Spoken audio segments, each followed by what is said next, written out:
deixa eu fazer uma pergunta aqui para você. Na sua opinião, qual a situação da igreja atual? Quando eu falo de igreja, eu estou falando de todas as pessoas que, de uma forma ou outra, elas buscam a Deus, ou dizem buscá-lo. Na sua concepção, no seu entendimento, qual a situação da igreja hoje? Da igreja atual? Eu não estou falando do corpo de Cristo. Eu estou falando das pessoas que de alguma forma buscam a Deus. Qual a situação da igreja hoje? No seu entendimento, como se encontra a igreja hoje? Porque é exatamente sobre isto que nós vamos falar. Porque na parábola das 10 virgens, mostra claramente a situação que nós estamos vivendo hoje. A Bíblia fala que existiam 5 virgens prudentes. Você já conhece a história, mas só para você entender. E 5 virgens nécias. Quando o noivo chegou por volta da meia-noite, é isso que a Bíblia fala, elas foram pegas de surpresa. Só que a Bíblia diz que houve um grito, eis o noivo. E as 5 virgens prudentes, elas estavam prontas. Tanto que elas entraram com o noivo e o noivo fechou a porta. As 5 virgens nécias, elas foram pegas de surpresa. Se elas foram pegas de surpresa, é porque elas não estavam prontas. Elas não estavam preparadas. As 5 virgens prudentes é a igreja. É a igreja. E a igreja está pronta. O corpo de Cristo, a igreja do Senhor Jesus, ela não vai ser pega de surpresa, porque ela está pronta. Ela está preparada. Ela está pronta. As 5 virgens nécias são aquelas pessoas que enchem esses templos, buscam, se dizem ser de Deus, mas não fazem parte da igreja.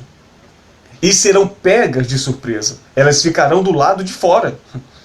E tem um detalhe que a porta, ela é selada e ninguém vai poder entrar. Porque elas ficaram do lado de fora e não puderam entrar. Então a igreja, ela não será pega de surpresa. A igreja está pronta. A igreja está preparada. Porque o próprio Espírito Santo, ele prepara a sua igreja para isso. A igreja de Cristo, ela é vigilante. Ela tem temor. A igreja de Cristo, ela tem amor. A igreja de Cristo, ela está cheia do Espírito Santo. Então, de maneira nenhuma, ela será pega de surpresa. Pelo contrário, ela está pronta e cheia do azeite para se encontrar com o noivo, que é o nosso Senhor e Salvador Jesus Cristo. Por outro lado, as 5 virgens nécias, que infelizmente são a maioria das pessoas,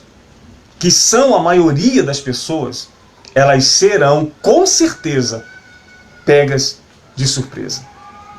E as cartas do livro do Apocalipse, por favor, enquanto eu vou falando aqui, vai escrevendo aí no seu comentário.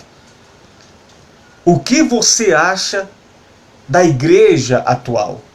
Das pessoas que buscam a Deus? Como elas estão? Por que elas buscam?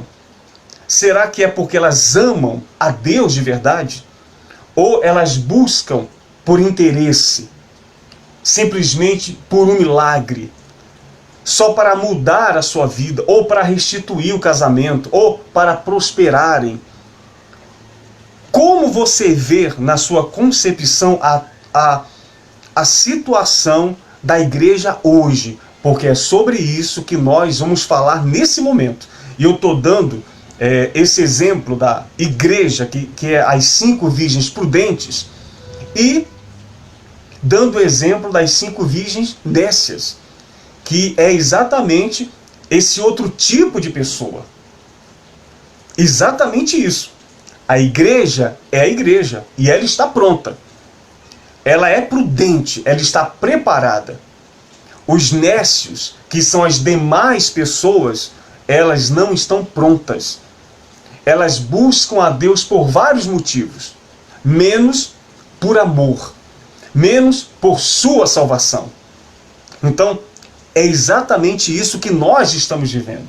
E a igreja aqui de Laodiceia, você vê que as cartas do Apocalipse, elas vão contando cada período que a igreja viveu. É isso que nós temos que entender. Cada carta é uma situação, é um período que a igreja de Cristo viveu. E em cada carta, Deus ele mostra as virtudes que cada igreja tem. Depois ele repreende. Ele mostra as virtudes e repreende. Só que quando chega aqui na última carta da igreja de Laodiceia, Deus ele não mostra nenhuma virtude, nenhuma qualidade. Deus ele só repreende severamente. Porque esta igreja de Laodiceia, ela se apostatou da fé. Abandonaram a fé. E é exatamente essa igreja de Laodiceia que nós estamos vivendo hoje. As pessoas hoje, elas estão se tornando incrédulas. As pessoas hoje, elas estão se apostatando da fé. Se apostatar da fé é se desviar do caminho. É abandonar a fé. É deixar de crer. E é exatamente o que nós estamos vivendo nos dias de hoje. E a Bíblia, ela diz assim, vamos ler. Apocalipse capítulo 3, no versículo 14. Diz assim: ao anjo da igreja de Laodiceia, escreve: estas coisas diz o Amém, a testemunha fiel e verdadeira, o princípio da criação de Deus. Quem está falando aqui é Cristo. Ele está falando para a igreja. E em específico aqui, a igreja de Laodiceia. Vamos ler. Conheço as tuas obras, que nem és frio, nem quente. Quem dera fosses frio ou quente. Você vê que Cristo começa aqui mostrando toda a nudez da igreja. Nas outras cartas, se você ler, Deus ele começa mostrando as qualidades. Tem perseverança, não suporta os homens maus. Ele vai mostrando as qualidades da igreja. Depois ele repreende de alguma forma por um erro que aquela igreja, naquele período, estava cometendo. Mas, quando ele chega aqui na igreja de Laodiceia, você percebe que ele não mostra no início qualidade nenhuma, virtude nenhuma. E no decorrer da carta, ele também não demonstra nenhuma qualidade daquela igreja. Mas ele começa repreendendo severamente. Ele fala para aquela igreja: olha, vocês não é frio, vocês não são frio e nem quente. Quem dera fosse frio ou quente. Às vezes a pessoa confunde um pouco essa mensagem. Ela acha que ser frio é ruim. mas não é. Porque aquilo que está frio pode se tornar quente. Não é verdade? E ele disse, olha, vocês não são frio, mas também não são quente. Olha o que ele diz assim. Assim porque és morno. Aqui está bem claro. Aquela igreja, aquele povo, e ali está incluindo tudo. Líderes, obreiros, membros. Aqui está incluindo toda a igreja. Todo o corpo da igreja. Ele disse, olha, já que vocês não é frio e nem quente, e és morno, olha o que ele fala. Estou ao ponto de vomitar-te da minha boca. Gente, vamos raciocinar um pouco sobre isso aqui. Você vê que Cristo, ele foi direto na situação. Olha, vocês não são nem frio e nem quente. Quem dera se vocês fossem frio ou quente. Mas vocês não são nem frio e nem quente. Vocês são mornos. Você é morno. E por isso eu estou ao ponto de vomitar-te da minha boca. Essa igreja de Laodiceia, ela tem uma semelhança ao povo de Sodoma e de Gomorra. Você nota as palavras que Cristo ele está usando aqui? Ele disse que está ao ponto, quer dizer, está faltando pouca coisa. Ele não está mais aguentando, ele não está mais suportando. Ele está ao ponto de vomitar aquele povo. Quando Cristo ele diz vomitar-te da minha boca, ele está dizendo o seguinte: não tem praticamente solução para vocês. Vocês não se arrependem. Vocês não abandonam o mal. Vocês continuam praticando o pecado. Eu estou ao ponto de vomitar-te da minha boca. E o povo de Sodoma e de Gomorra, eu quero que você entenda, a gente vai fazer uma comparação entre essa igreja de Laodiceia, que é a igreja apóstata, e é exatamente a igreja, é a última igreja da carta do livro do Apocalipse, e é exatamente o que nós estamos vivendo, a nossa realidade é essa nos dias atuais. O povo de Sodoma e Gomorra, vamos entender como era essa gente. Era um povo promíscuo. Eles viviam na prática plena da orgia, da sensualidade, da prostituição. Eles eram homossexuais por natureza. Eles viviam uma situação física, humana e espiritual totalmente deplorável. E o que foi que Deus fez com aquela cidade? Deus vomitou aquele povo. Caiu fogo do céu e os consumiu. E os consumiu. Quando Deus ele disse para aquela igreja, para a igreja de Laodiceia, que estava ao ponto de vomitar aquela igreja da sua boca, Deus ele quis dizer o seguinte: eu estou ao ponto de consumir vocês. Vocês estão semelhantes ao povo de Sodoma e Gomorra. Vocês não se arrependem. Vocês vivem na prática do pecado, satisfazendo o desejo da carne. Vocês abandonaram a fé.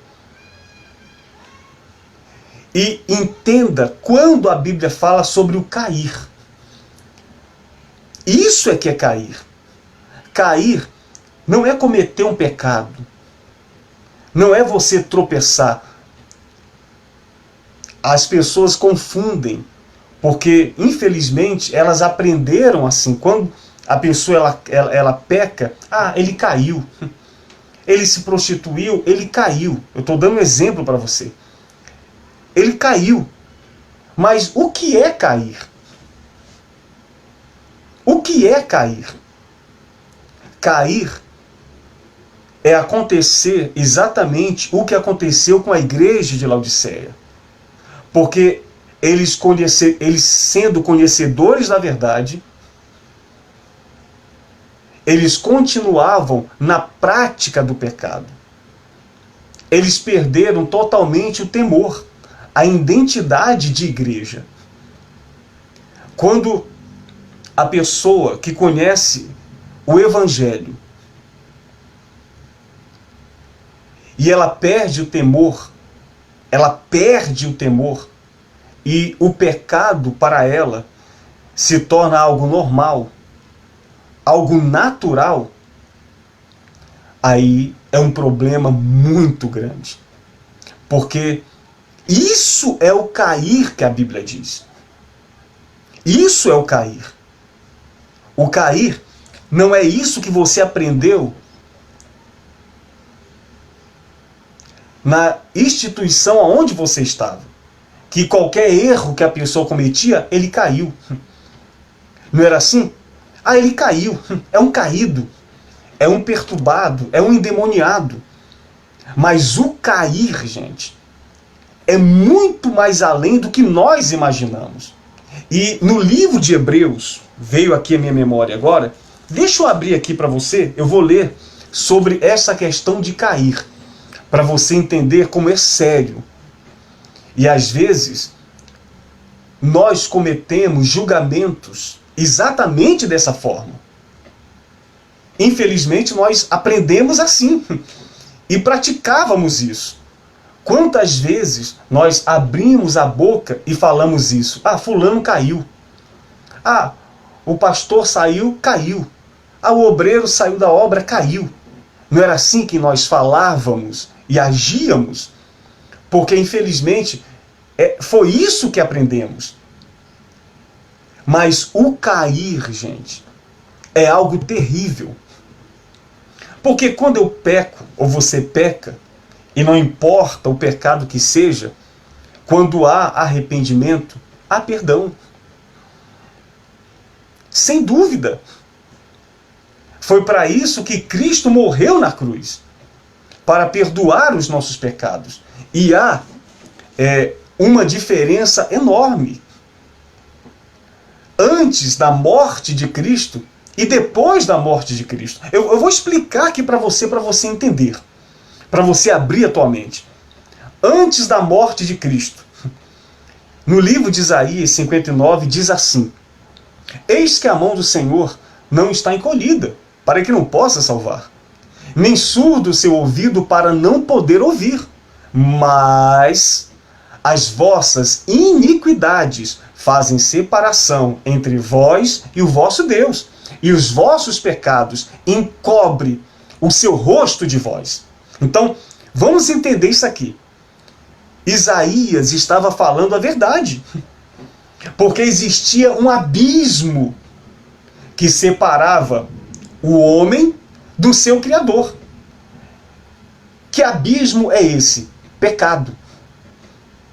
Toda a humanidade estava morta em seus delitos e em seus pecados. Porque o salário do pecado é a morte. Tanto que todos eles dependiam do sacerdote, do profeta, para interceder por eles. Porque o próprio povo estava morto nos seus pecados, nos seus delitos, e eles não tinham autorização deles mesmos pedir perdão pelos seus erros e pelos seus pecados. Existia um abismo que separava. E eles não tinham autorização para falar com o seu Senhor, com o seu Criador. Porque O que Isaías falou na antiga aliança, antes de Cristo, é exatamente a realidade. Existia, a mão do Senhor estava estendida, mas não podia salvar. Os seus ouvidos abertos, mas não podia ouvir. Porque o pecado daquele povo separava eles do seu Criador. Agora, após a morte de Cristo, gente, isso aqui é muito maravilhoso. Após a morte de Cristo, não existe pecado nenhum que possa me separar dele. Não existe pecado que eu cometa ou que você venha cometer que venha separar você dele. Antes de Cristo, não adiantava pedir, não adiantava orar, porque os pecados separavam o homem do seu Criador. Hoje, ouça o que eu vou dizer aqui para você. Você pode estar em pecado, mas se você falar com Deus agora, Ele te ouve. Porque a sua dívida está paga. Não existe mais separação. Você não depende de bispo, de pastor, de profeta, de sacerdote, de igreja, de templo. Você não depende e não precisa de absolutamente nada e de ninguém. É você e Deus. Porque toda separação que antes existia, não existe mais. Diga graças a Deus, que maravilha. É você e Deus. Antigamente, antes de Cristo, o povo pegava as suas ofertas, os seus sacrifícios pelos pecados e levavam até o tabernáculo para entregar nas mãos do sacerdote. Não é verdade? Somente lá os seus pecados seriam perdoados. Hoje, aonde você está, é só você dobrar os teus joelhos e você falar com Ele. Ele te ouve e te responde na hora. Não existe separação. Não importa o que você cometeu, não importa os seus pecados, os seus defeitos, os seus erros, isso não interessa mais. Porque eles estão perdoados. A sua dívida está paga. Está paga. Não existe mais separação. O véu foi rasgado. Quer dizer, tudo que nos separava dele não nos separa mais. E é isso que você tem que entender. Somos pecadores como as pessoas da antiga aliança? Somos. Pecamos da mesma forma? Pecamos. Mas hoje, os nossos pecados não podem nos separar do nosso Senhor.